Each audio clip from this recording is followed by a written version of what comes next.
Hey there, this is Danny Echeverria with theproaudiofiles.com, and in today's video, I'm going to be talking about tips for mixing vocals with reverb and delay. These are not going to be crazy, smack you in the face, trippy, like backward swelling, self-oscillating reverb and delay moves. This is more like everyday bread and butter stuff that I do all the time to help soften vocals and give them a sense of space that helps them just feel right in a mix. Specifically, I'm going to be looking at ways to use rhythmic and non-rhythmic delays and how to combine reverb with filters and saturation to get the most out of them without cluttering up your mix with just messy reverb tails. Before we talk about any of this nitty-gritty stuff, let's just take a listen to the example we're going to be working with today, which is a new track by the very talented Zach Jones that I'm mixing right now. Take a listen. Moonbeams and fireflies on a warm, clear summer's night. Rainbows and butterflies, pretty words, good authors write. Isn't that nice? So this track has this sort of retro Beach Boys kind of vibe to it, and I'll look at some of the stuff that I did to give it that feel, but the things that I'm going to be showing you in this video would also apply if you were mixing a track where the vocals needed the sound of a tighter, more intimate space. So let's just dive in and take a look. Starting with the lead vocal. There's two main things going on the lead vocal here, and the first one that I'm going to look at is some rhythmic delay that I'm using via UAD's Galaxy Tape Echo, which is a space echo emulation. I'm going to kill the reverb on the lead vocal. Let's just take a listen to it soloed first, totally dry. Moonbeams and fireflies on a warm, clear summer's night. Now with echo. Rainbows and butterflies, pretty words, good authors write. One more time. Here's without. Moonbeams and fireflies And with. on a warm, clear summer's night. So in addition to adding the cool sort of trippy rhythmic tail, it also softens the sound of the vocal in a way that I really like. And regarding that rhythmic tail, I have this delay time dialed to 1/16th note in the tempo of the song. It's got a sync option, so I can just choose a value that is going to rhythmically work with the song, but you could also dial it in by milliseconds if that's what you prefer. This is nothing too crazy going on here, but I love how the Galaxy tape echo or any kind of tape echo adds a little bit of saturation with the delay, which just sort of helps it pop and warms the vocal up a little bit. On that topic of saturation, I want to look at the reverb that I'm using on the lead vocal, which is Kush Audio's Gold Plate, which in addition to being just a great plate reverb emulation, which is great for this sort of lush classic reverb sound, it also comes loaded with all these other controls that are things that I like to use with reverb to help it sit right and sort of have more presence and vibe, which specifically those are controls for saturation, this drive knob, and compression, as well as filters over here. So take a listen first to the before and after. First, no reverb. Moonbeams and fireflies And on a with. warm, clear summer's night.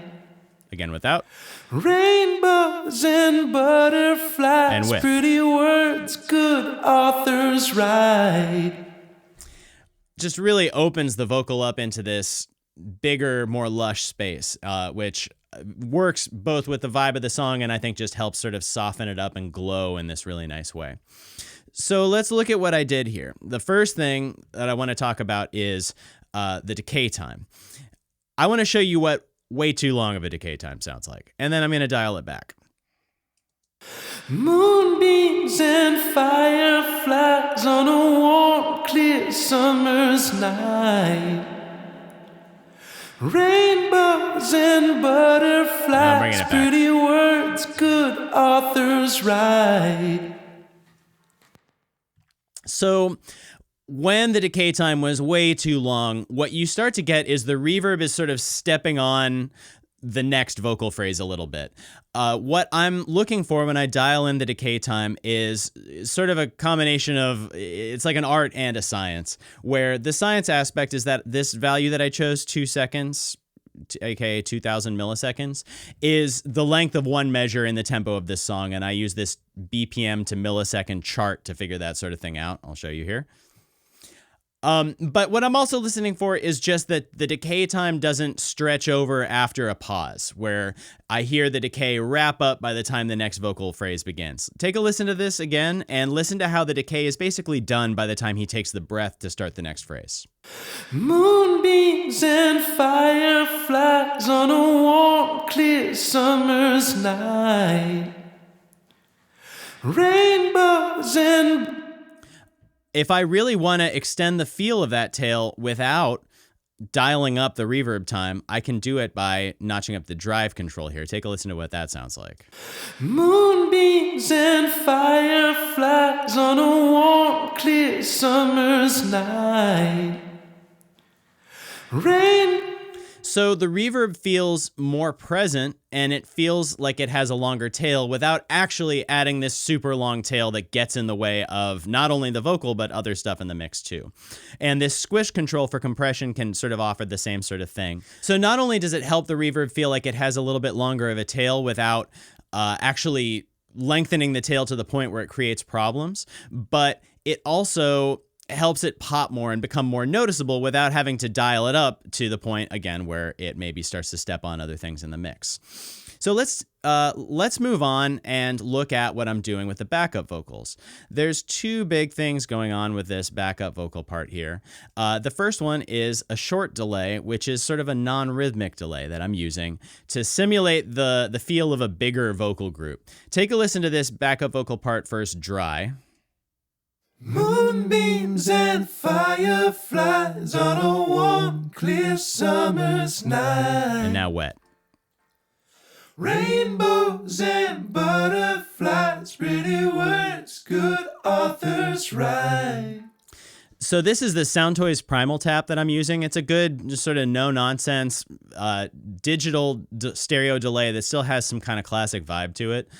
I've got the mix control dialed to about 37%, which is important because I'm using this as an insert, meaning it's right in line on the track. That previous reverb that I was using on the lead vocal, by the way, also being used as an insert, right in line, as opposed to a send, meaning that I'm sending the track in parallel to a bus that I'm then dialing. We'll talk about that in a second. So I've got the mix dialed to where I want it, and I've got the delay time set to these short values, 22 milliseconds on the left, 44 milliseconds on the right, that kind of give the impression that there's a couple extra singers in the group and they're just always a little bit late, which ends up making it feel a little bit bigger and like it has a little bit more depth. Take a listen one more time, first without.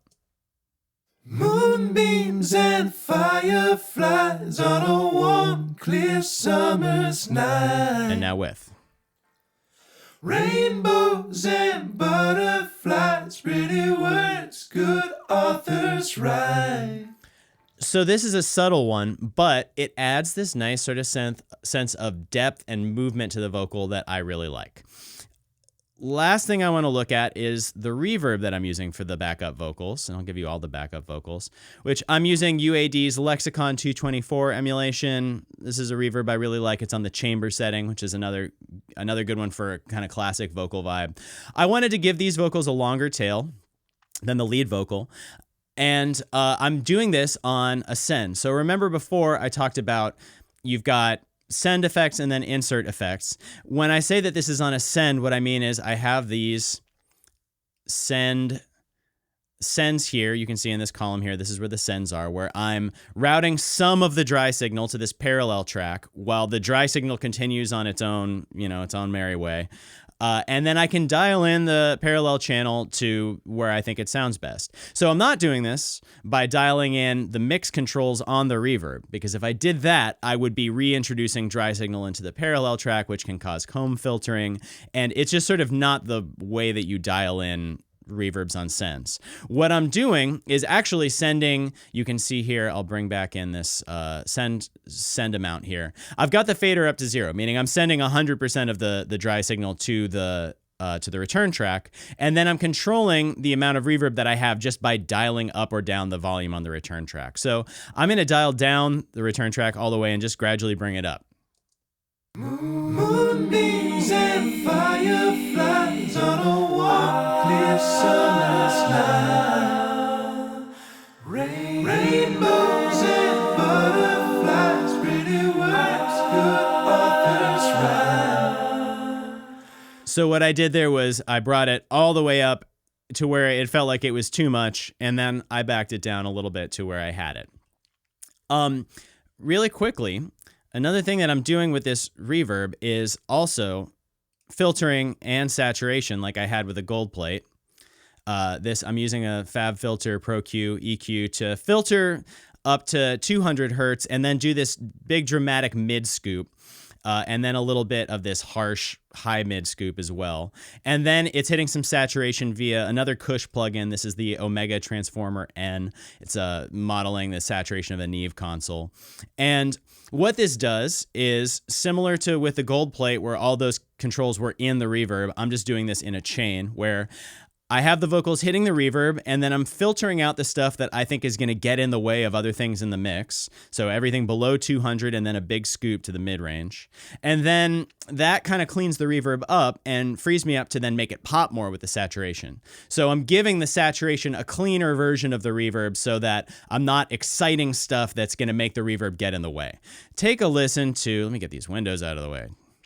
Take a listen to this reverb without the filter and saturation. Moonbeams and fireflies on a warm, clear summer's night. And now with. Rainbows and butterflies, pretty words, good authors write. One more time. Let's hear that without. Moonbeams and fireflies on a warm, clear summer's night. And with. Rainbows and butterflies, pretty words, good authors write. So it's simultaneously more present and feels longer, but then also feels less messy.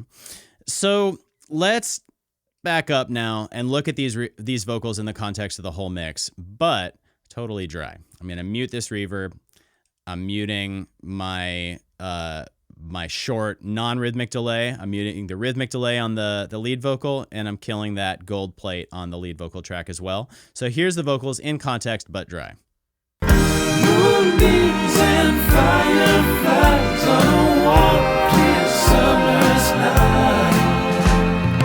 So it's not like the vocals sound terrible, but they do sort of lack this context. And there is a little bit of a sharpness to them that seems out of place with the rest of the mix, which has this lush orchestral feel. So let's bring the reverb and delay back in and hear what that sounds like.